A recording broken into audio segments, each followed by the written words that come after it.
రాలేదు. అయినప్పటికీ దేవుడు ఎంతగా వారికి ప్రేమించాడు అంటే, ఎంతగా వారికి దీవించాడు అంటే, ఎంతగా వాళ్ళతో కలిసిపోయాడంటే, ఒక స్నేహ భావము వాళ్ళ మధ్యన కుదుట పడింది. ప్రేమైన దేవుని వారలారా, ఈరోజు మనకి దేవునికి అదే స్నేహ భావము ఉందా? ప్రేమైన దేవుని వారలారా, మనం చెప్పుకోగలమా నా స్నేహితుడు దేవుడు అని? ఈ ప్రపంచంలో ఎంతమంది స్నేహితులు ఉన్నా నాకు అవసరం లేదు. నాకు నా నిజ స్నేహితుడు ఎవరు అంటే, శిలువలో ప్రాణం పెట్టిన నా యేసయ్యే నా నిజమైన స్నేహితుడు. నా యేసయ్య ఇలాంటి వాడు. నా యేసయ్య ఎంత గొప్పవాడు అంటే, 2000 సంవత్సరాల క్రితం మానవుల కోసం తన ప్రాణం పెట్టిన గొప్ప దేవుడు ఆయన.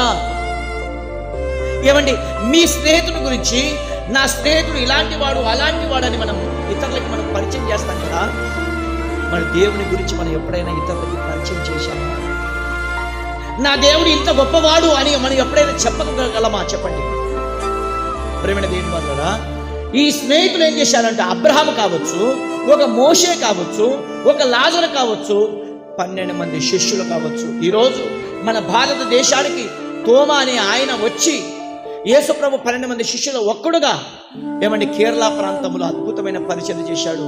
ఈరోజు ఆయన మన భారతదేశానికి వచ్చారు కాబట్టి ఇంతగా ఆశీర్వదింపబడింది.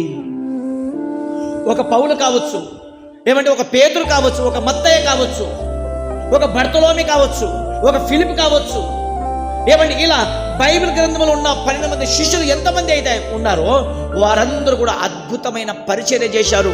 ఆ స్నేహితుల కోసం ఈ స్నేహితులు ప్రాణాలు అర్పించారు. ప్రేమైన దేవుని వారలారా, యేసయ్య స్నేహితుల కోసము ఈ స్నేహితులు ఏం చేశారు అంటే, మృగాలతో ఏమంటే చంపబడ్డారు, రంపాలతో కోయబడ్డారు, ఏమంటే మృగాలతో ఏమంటే వారిని ఒక భయంకరమైన చెరసాలలో వేస్తే ఆ మృగాలను వదిలిపెడితే మృగాలన్నీ కూడా ఆ స్నేహితులని చంపక తిన్నాయి. ప్రేమైన దేవుని వారలారా, ఎవరి కోసం అది ఇంత అంటే, మా స్నేహితుల కోసం. యేసు ప్రభు కోసం వాళ్ళు ఎంతగానో ప్రాణత్యాగాలు చేశారు. యేసు ప్రభు కోసం వాళ్ళు ఎంతగానో హతసాక్షులుగా మారిపోయారు. వాళ్ళ ప్రాణాలు కూడా లెక్క చేయలేదు. ఎవరి కోసం అయ్యా అని చెప్తే, మా స్నేహితుల కోసం.